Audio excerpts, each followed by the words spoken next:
This is TeccWeb.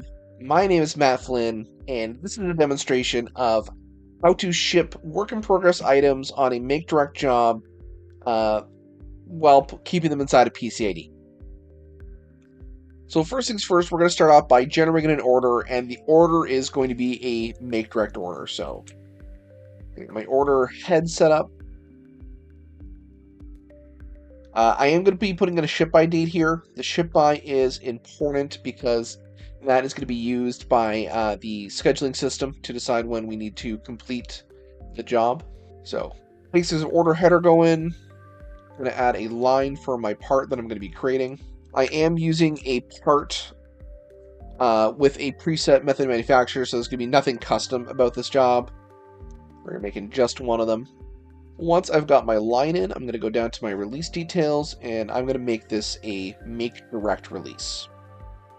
So change that to make direct, noting here that the ship by date on the release was inherited from the ship by date on the order header. So now this order is going to be creating a man for a job to fulfill the make direct. I do have stock on it, but because it's make direct, we're going to be bypassing what I have in inventory and do a job to produce this item. So MRP would pick this up and would create an unfirmed job, which you can then go and firm to accept it. In this case here, I'm going to use the order job wizard because I want to enjoy a little bit of magic in my life. So, order job wizard. Right in the wizard, I am going to tell it to get details. Get details. We're going to schedule it, and we're going to release a job because I'm using the method of manufacture I built in the part as is. No customization on this one. We're going to generate that job. And I can see here that my job number is going to be 2426, so making mental note of that. I'm going to come in and have a peek at my job, just review the details before we go any farther. So in job entry, put in my job number here. In here, I can go and review my assemblies. This is just an example part with a very simple one operation, one material on it.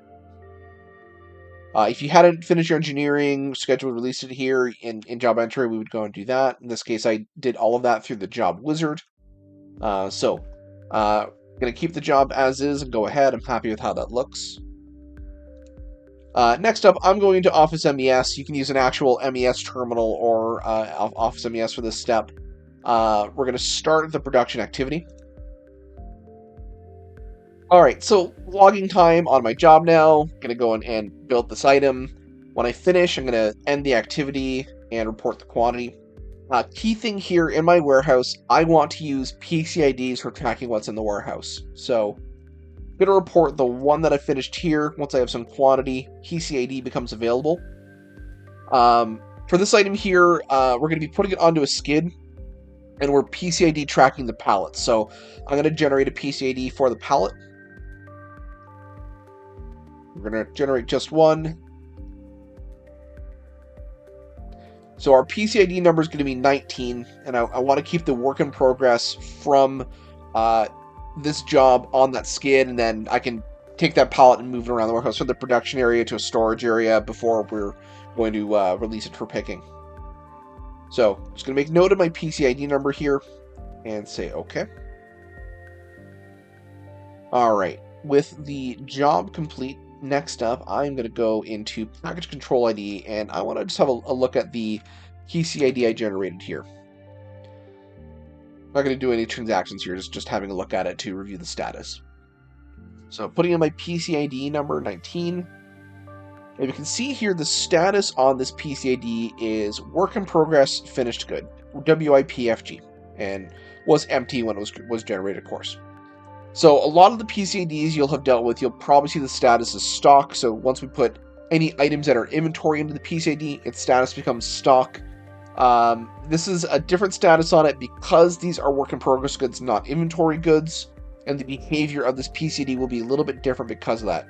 One of our key limitations here that we're going to come up against is that a non-stock PCID cannot be loaded onto a pack slip. So that's one of the areas where we encounter some difficulty when we are trying to do a make direct shipment because this PCID as it is doesn't want to go onto the packing slip. So we're going to use a little bit of a workaround to make that work for us. So I'm going to minimize that because we're going to come back and have a look at this window later after I do the shipment. Next up, we want to create a pick ticket for the goods that we have sitting in that PCID, and we're gonna we're gonna ship these out. So what I'm gonna do is going to search up that order that I put in. So it's gonna be the make direct order I generated earlier. That'll be this one right here. Release request date for today. All right, so for this order line, I'm gonna highlight it here and going to release it for picking. So it's telling me one order demand's been selected, which is perfect. That's what we wanted. I'm going to say OK there. Not going to give it any special date options. And I'm not going to print the release item because I want to process through material request queue, not get a physical pick ticket. So I'm going to say no there. All right, so we now have demand to ship this item. So I'm going to close fulfillment workbench, and we're going to go into material request queue next to go and process this. And I'm going to refresh this so that our ticket comes up.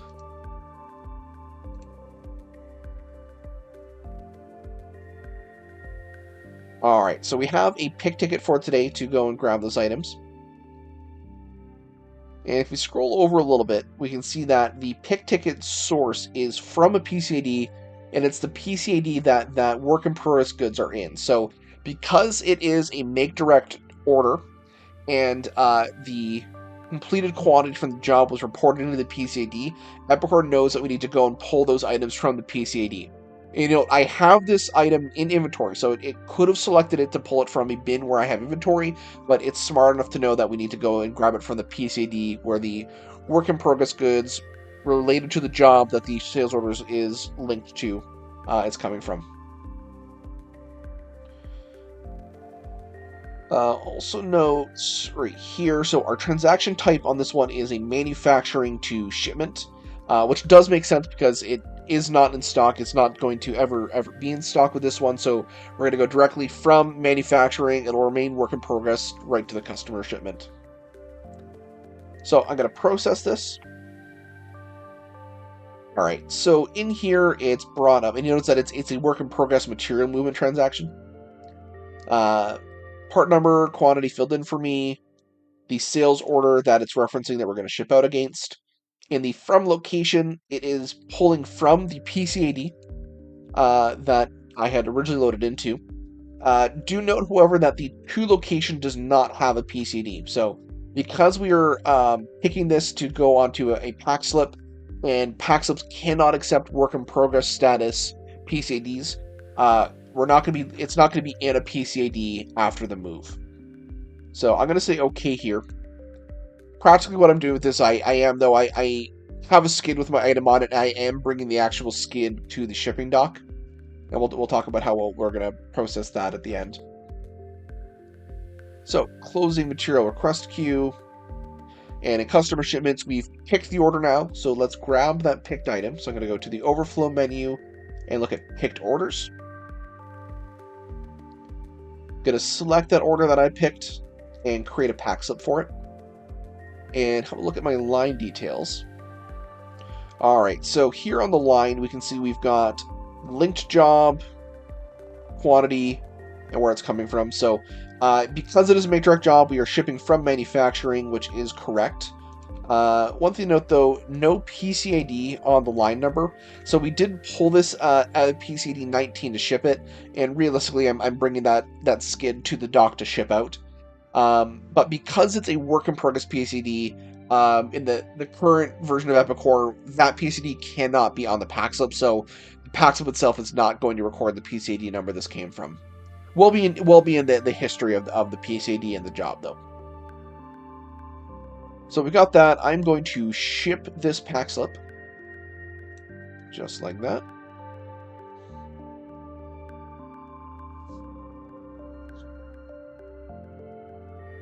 And now that that's shipped, I want to go back and have a look at my package again, and let's see what the new status of PCID 19 is after I've done that shipment.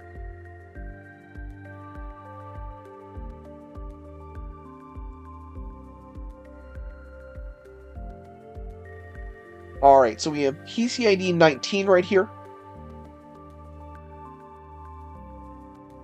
And I'm going to refresh the screen so we can see the new detail. All right, so it was a work in progress PCID. Now it is an empty PCID. So it has returned to being empty because as far as Epicor is concerned, I pulled the items out of that PCID and I put them onto the customer pack slip, and the PCID itself didn't carry along.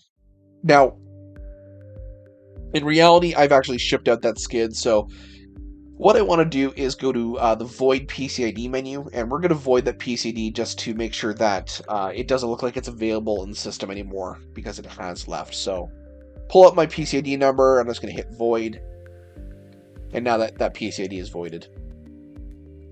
And that is it for our demonstration today. I've kind of asked a lot of times before about, is it possible to ship make direct with the work in progress being in PCIDs, and that is a way to do it. Unfortunately, we don't get the PCID number onto the customer pack slip, and it just isn't possible in the current version. But I think that's a process that lets us handle the PCIDs inside the warehouse, and still ship them as make direct orders. So my name is Matt Flynn. This is a TeccWeb demonstration. I hope this has been helpful for you, and in the future, definitely consider TeccWeb as your partner in all things Epicor. Have yourself a great day.